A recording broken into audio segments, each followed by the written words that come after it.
Namaskar, dear friends. I, Dr. Renu Tomar, welcome you back in part 9 of the series of the lectures on organization behavior in management of schools. Friends, on this topic, we were talking about the scope of OB in working of organization, which is school, because here we are concerned about the school management. So, while talking about the scope of OB, we have talked about the leadership theories, we have also talked about the learning theories, we have also talked about the perception. In fact, perception, where we talked about the attribution, we talked about the social perception, how it is to be understood and controlled by the school managers. This was the last thing which we were discussing in the last series of the lecture, last part of the lecture. Friends, continuing the same series, now let us talk about the scope of studying group in organization behavior. Why the school manager needs or to understand the group, working of group or functioning of group. How will that have an impact on his or her working in the school or improvement in the school organization. So, friends, this has to be understood. To understand it, we have to understand that school, just like other organization, is mixture of many groups. Many groups come together to make a school. So, groups which is to be understood by the person. Apart from that, the person should also have understanding of how that group has to be managed, how that group dynamics has to be utilized for betterment of the school organization. That is only possible if the school manager, that is the headmaster, principal or vice principal, has understanding of groups. Now, to talk about the groups, friends, what is group? When we talk about group, it is generally seen that the people don't want to change, and that is due to the group dynamics. People want status quo in the working. Why? Because any changes in their circumstances is perceived as loss. This is usually seen to be perception of the group, and this has to be understood by the school manager or any leader. So, changing the tendency of the group will harm the organization rather than benefiting it. So, we cannot have the complete change as far as the working of the organization is concerned, because all those individuals who are working over there, they want to have status quo.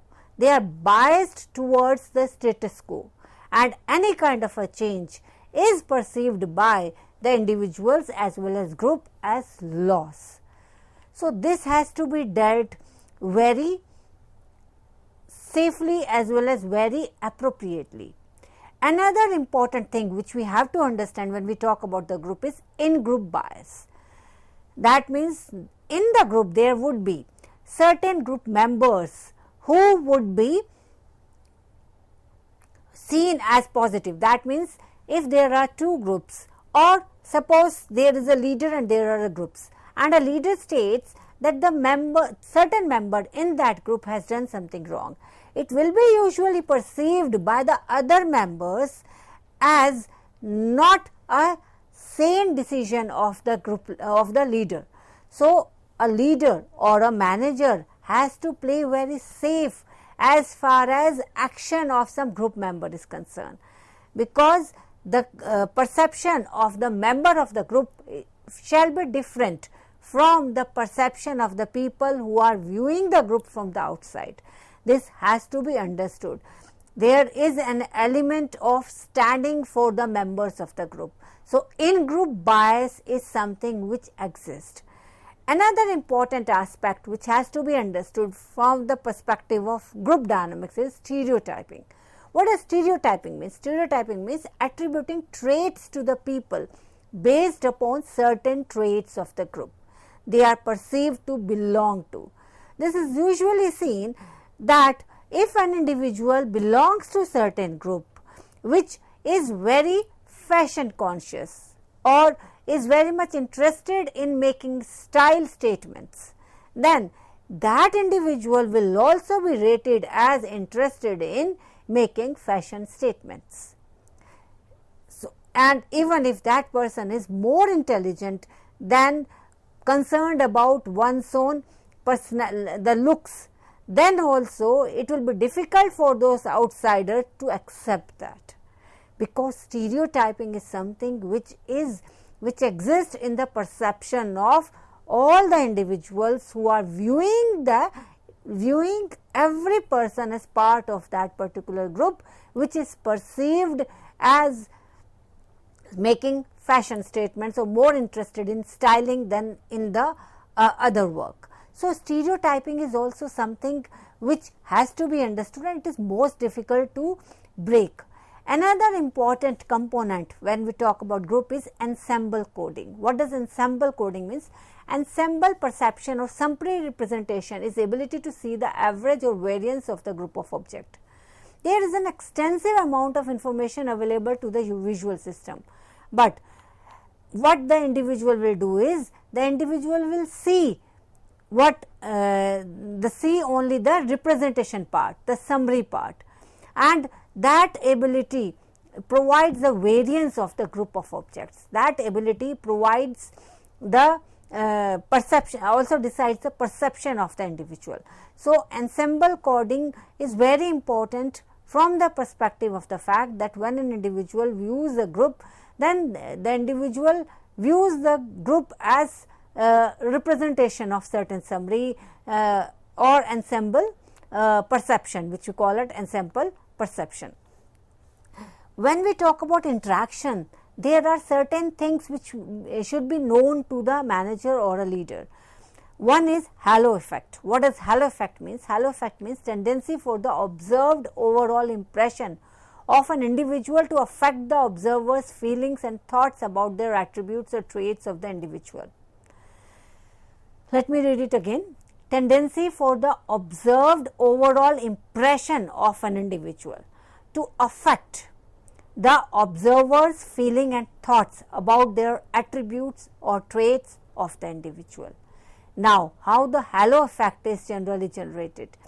To generate the halo effect, to convert the impression of the individual, one has to associate with the observer's feeling. If the observer is not unbiased, or somehow the observer is observing the people who are very much similar to his own traits or attributes, then there is chances of having halo effect. Another important aspect when we talk about interaction is there is false consensus effect. False consensus means tendency of the people to overestimate the magnitude of which people share their behavior, opinion and attribute. Another important fallacy when we talk about interaction is the base rate fallacy. This means to prefer specific information upon base rate or generic information. When does it happen? It happens when we have already certain biases. This fallacy generally exists with all of us, but none of us want to accept this that we have this fallacy. Another important attribute when we talk about interaction is social projection. That is tendency for an individual to believe that others are similar to him or her, and most of us try to look for the attributes which we have in the other person. So, this is an important fact when we talk about interaction, that social projection is very important. Why a school manager need to understand that or have an understanding of all these psychological domains or concepts? It is very much relevant. So, accordingly he or she can influence one's own behavior, and that way the individual will also be able to influence the behavior of the people who are interacted with, either as individuals or as a group. So, it is very much important that the person understand this psychological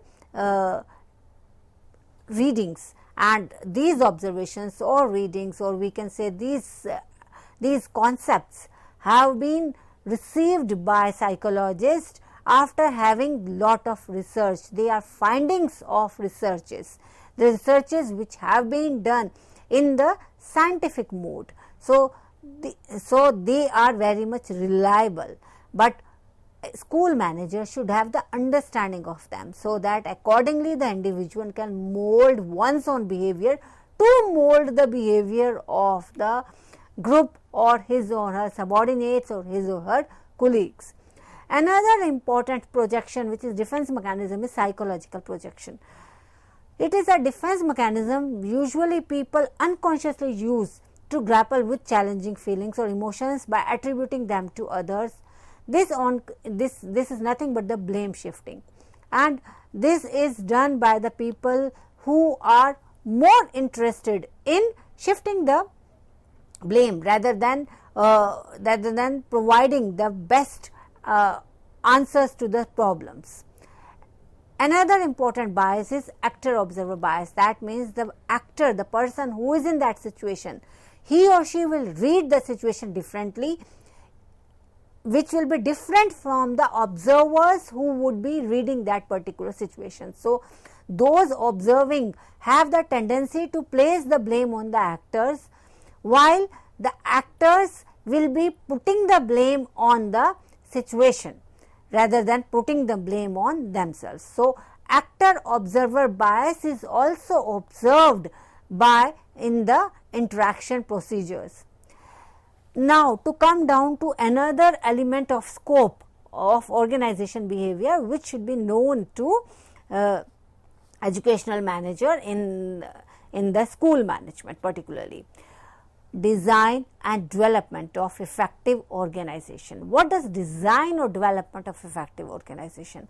Organization design is nothing but the process of shaping the way organization is structured or run. It may vary from one change in one work attribute, that is, it may involve different aspects of life at work, including team formation, shift pattern, line of reporting, decision making procedure, communication channels and more, or just one of them. So when we talk about organization design, it may be bringing the complete design. Generally when we talk about startup, we say that the organization design has to be structured, because changing the organization design overall truly is not possible, and it is time taking procedure, because when we are talking about organization design, here we are not talking about the changes in design of the machinery or design of the building. Here we are talking about the placement of the people, the communication channels as it exists, the decision making procedure that is going to have an impact on the working of the individual. Organizational design and redesign are of very much importance for any type of organization to achieve its goal. Sometimes a large scale reorganization is necessary, and at times more subtle shifts in structure and system can assure an organization continues to thrive.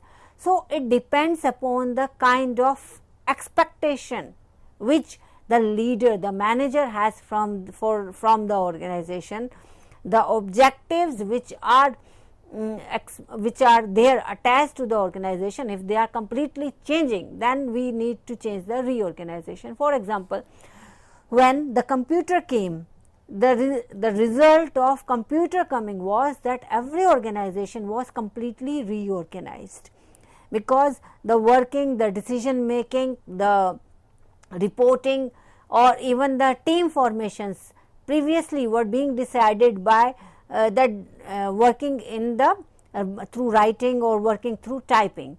But when the computer came, then lot of information could be assessed by multiple people, and decision making also became very swift. So the reorganization was at the larger scale for most of the organization. It was done and it was quite successful also. But if there is requirement in that organization simply to change certain working, then only decision making procedures will be changed. Now let us take example of how the schools have changed their working due to COVID. For example, when the COVID came, the lines of reportings remain the same, but the communication channels changed, because the teaching now began to be done through the another mode, which was online mode, and the live classes, the school classes which were being held in the classroom, that mode changed itself. So, accordingly, the school organizations had to reorganize themselves. To do that, they had to change the attitude of their teachers as well as students.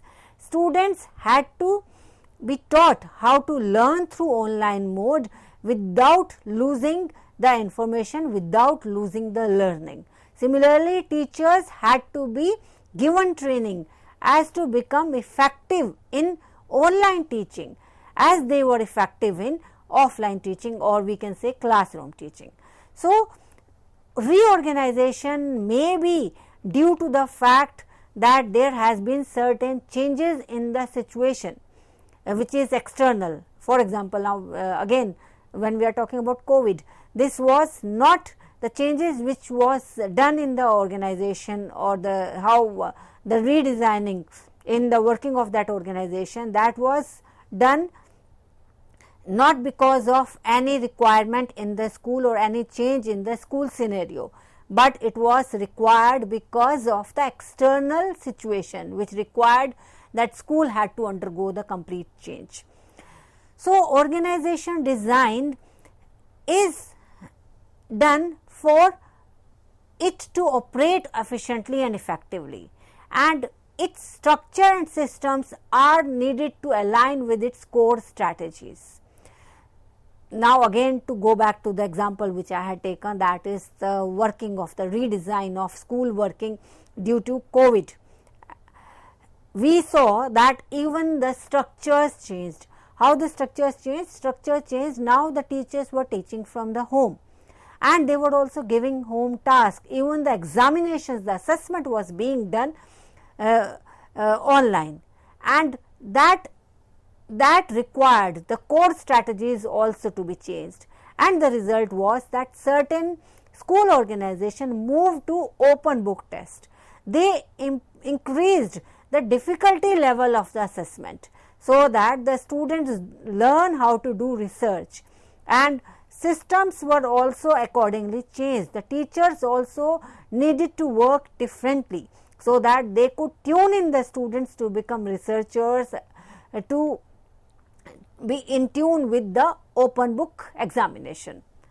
There are usually many benefits as far as the designs are concerned. Now, let us try to understand why do we need design and how does organizational design help the organization, or we can say the organization, to achieve attain objectives. There are many potential benefits of having a design that suits the organization as well as its people and the environment in which it operates. For example, if the design is good and in appropriation with the requirement, then it will certainly increase efficiency of the system, efficiency of the individual.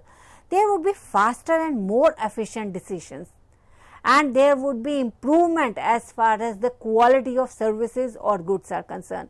Here, when we are talking about goods, then the alumina are our goods, and the services, the teaching, the learning teaching exercise which goes on almost every day for almost 24 hours. These are the services which are being provided by the school. In fact, if the design is in place, then there would be less of wasted time, and the relation between the individuals who are involved in that organization will also improve. In fact, if the design is in place, we will have the safer working condition also, and a happier, healthier and more motivated workforce, who will be better prepared for future challenges. But if the design has certain problem, then organization also suffers a lot. We have to understand, so that we understand the importance of design. The flaws which may come due to the design not being appropriate is there would be ineffective problem solving. There will be lack of coordination between different parts of the organization. For example, here when we are talking about the school organization, if the school design is not appropriate, That means if the school has been designed in such a manner, we have very many departments, and in those departments also we have small departments. For example, we have English department, mathematics department, social sciences department, and in those departments we have the sub department which deals with the primary classes or the middle classes or the senior secondary classes. The result may be, if there are the communication channels are not in place, the information is not being shared openly, the result may be lack of coordination between the different departments, to such an extent that it has been seen, particularly in the school organization, it has been seen that even the timetable goes topsy-turvy. Two teachers end up in the same class because they don't have any kind of a coordination. So, inconsistent work comes up, and that has an impact on the quality of work also. In fact, there will be low morale as far as the teachers are concerned, and the result may be the less turnover and the people quitting the job and not taking up the job so seriously. So, they might be the effect, or we can say the problems due to design having flaws. So, it is very much important as a manager, as a leader, that we understand that the design is well in place. Now, let us talk about, here we have talked about structural design, that is organizational design. Now, let us talk about job design. What is job design? Job design, to just simply word it in a layman language, is a process of assigning tasks to a job, including interdependency of those tasks with the other jobs. That means it is a work design or a task design. When we talk about work design or task design, it is usually done to improve the employee relationship with the job in hand and increase the quality of the product or services at the same time. When we are talking about the job design, here when we are talking about the school, the job design is usually that of the teacher. If the teacher knows what all is expected from her, what is her real job? The real job is going to the class, interacting with the students, finding out the psychological issues also, interacting with the student to such an extent that teacher ends up becoming a good friend, and the teacher would be able to provide not just information and knowledge to the students, but also associate with them. The job design has to be such that the teacher is able to coordinate and interact and communicate with the other peers in such a manner that the students are benefited due to their coordination and communication channel being in place. Job design has to be decided by the fact that what other aspects which teacher has to do. Friends, to just give an example, usually it is seen that the teachers have problem, and even the school management, particularly here we are talking about the government schools. In the government school, the teachers have usually said, even the administrators, the educational policy makers have also taken it very seriously that teachers are assigned the job which does not concern their work profile, like going for collecting the data for the policy, for the plans, 6-year plans.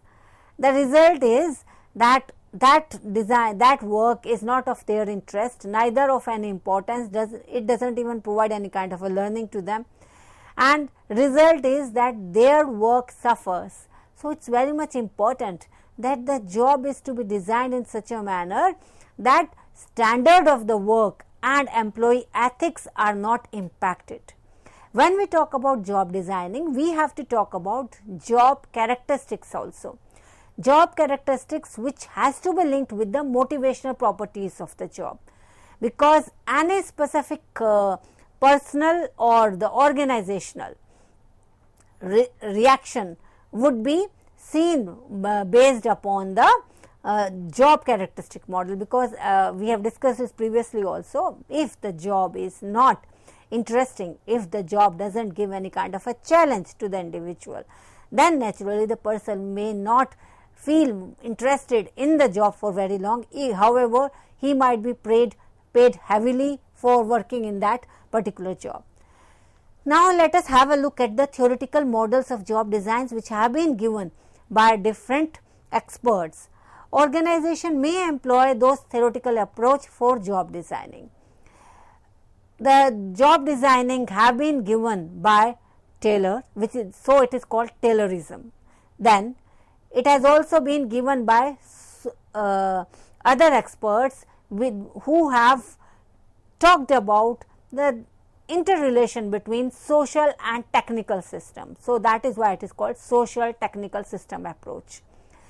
Another theoretical model which has been provided is core characteristics model. Core characteristics, as the word itself states, is basically talking about core characteristic of the work profile. So here this particular theoretical model is about strengthening the characteristics of the job profile as well as characteristics of the organization. Then another model which we need to discuss is psychological empowerment theory. This, as the word itself says, it is basically about that how to empower an individual psychologically. All these approach emphasize different aspects and they have to be learned or understood by the school managers or school leaders, so that they know which aspect or which theory and how many theories are to be applied by him or her in particular situation. Friends, in my next lecture in the series of lecture on organization behavior in school management, I shall be discussing about these theories, which I shall be beginning with Taylorism, then we will be talking about other theories, and then we will be moving on to other aspects or other factors which are covered in the scope of organization behavior and which should be known to the school manager to improve working of the school and for the satisfaction of the individual. At this note, I, Dr. Renu Tomar, is saying Namaskar, Jai Hind, have safe and healthy life.